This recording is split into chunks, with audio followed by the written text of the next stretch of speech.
Donald Trump की बगल में बैठकर हंसते हुए उनके कान में कुछ बोलते हुए शहबाज शरीफ ने कुछ ऐसा काम कर दिया, ऐसा हस्ताक्षर कर दिया जिसकी वजह से अब अपने देश में वो बुरी तरीके से घिर चुके हैं।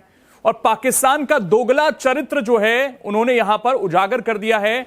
और अब कहीं ना कहीं इनकी भी सत्ता को लेकर अब कुछ ना कुछ बड़ा होने वाला है। और बड़ा शायद ऐसा होगा जो हमने नेपाल में देखा, जो हमने श्रीलंका में देखा और जो हम बांग्लादेश में देख चुके हैं। तो आखिर ऐसा कौन सा हस्ताक्षर जो है इन्होंने कर दिया महाशय ने, जो बड़ी करीबियां चाहते हैं डोनाल्ड ट्रंप के साथ। लेकिन आपको पता है कि अमेरिका किसी का सगा नहीं, और यहां भी लग रहा है कि इनको बुरी तरीके से ठग लिया गया है। और ठगा क्यों है? क्योंकि इन्हें इस बात की खुशी है कि अमेरिका ये कहता है कि उन्होंने युद्ध रुकवा दिया भारत पाकिस्तान का। इससे बहुत खुश होते हैं।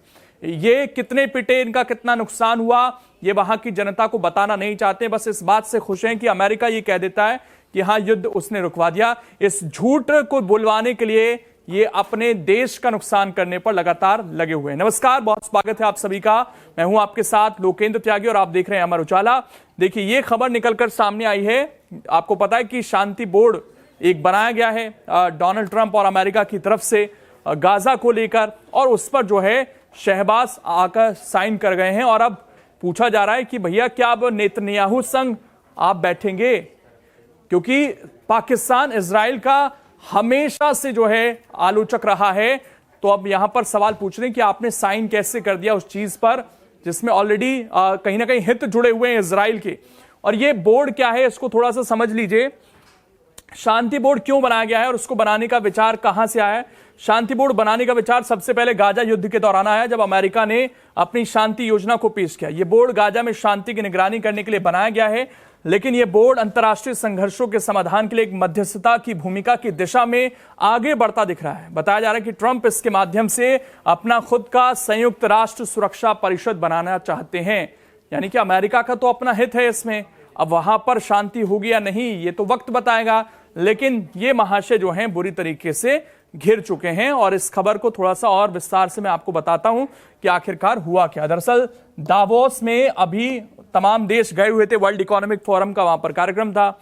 और अमेरिका के साथ ये बड़ी गलबैयां करने के चक्कर में पाकिस्तानी प्रधानमंत्री शहबाज शरीफ अपने ही घर में घिर चुके हैं। उन्हें विपक्ष की कड़ी आलोचना का सामना करना पड़ रहा है। अमेरिका के राष्ट्रपति डोनाल्ड ट्रंप की अध्यक्षता में बने शांति बोर्ड में शामिल होने के लिए शरीफ ने गुरुवार को हस्ताक्षर किए। पाकिस्तान समेत 19 देश के नेताओं ने दावोस में इस समूह के चार्टर के रूप में अपना अपना नाम दर्ज करा दिया है।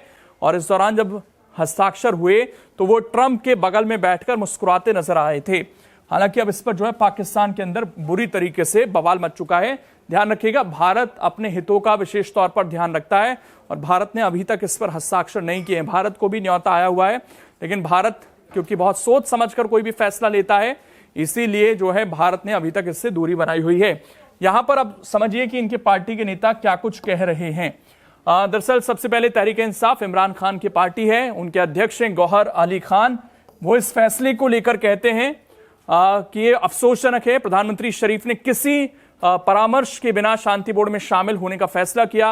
उन्होंने कहा कल विदेश मंत्रालय ने कहा कि वो शांति बोर्ड में शामिल हो गए हैं। सरकार ने संसद को नजरअंदाज किया। उन्होंने इस बात पर जोर दिया कि शांति बोर्ड में शामिल होने से पहले उसकी शर्तों के बारे में संसद को बताया जाना चाहिए था। उन्होंने कहा, क्या आप हमास को निरस्त्र करने में भूमिका निभाएंगे? अगर ये संयुक्त राष्ट्र का कोई निकाय होता तो सरकार खुद से कदम उठा सकती थी, लेकिन शांति बोर्ड कोई यूएन का निकाय नहीं है। ये सवाल जो है पूछे जा रहे हैं कि भैया किससे पूछकर आपने ये काम कर दिया। पाकिस्तान के प्रमुख अखबार डॉन की खबर के मुताबिक पीटीआई के वरिष्ठ नेता असद कैसर ने इस पर प्रतिक्रिया देते हुए कहा कि दुर्भाग्यपूर्ण है कि सरकार ने इतने संवेदनशील मुद्दे पर सर्वसम्मति से फैसला लेने की जहमत नहीं उठाई। उन्होंने इस पर संसद में चर्चा करनी चाहिए थी, लेकिन विपक्ष को उन्होंने बिल्कुल सुना नहीं। इसके अलावा यहां पर JUIF ने भी सरकार पर निशाना साधा। जमीयत उलेमाए इस्लाम फजल के प्रमुख फजलुर रहमान ने भी इस फैसले की कड़ी आलोचना की। उन्होंने हमास को निरस्त करने के किसी भी अभियान का हिस्सा बनने के खिलाफ चेतावनी दी है। पाकिस्तान की संसद में रहमान ने कहा कि फिलिस्तीनियों की दुर्दशा के लिए जिम्मेदार लोग शांति बोर्ड का हिस्सा हैं।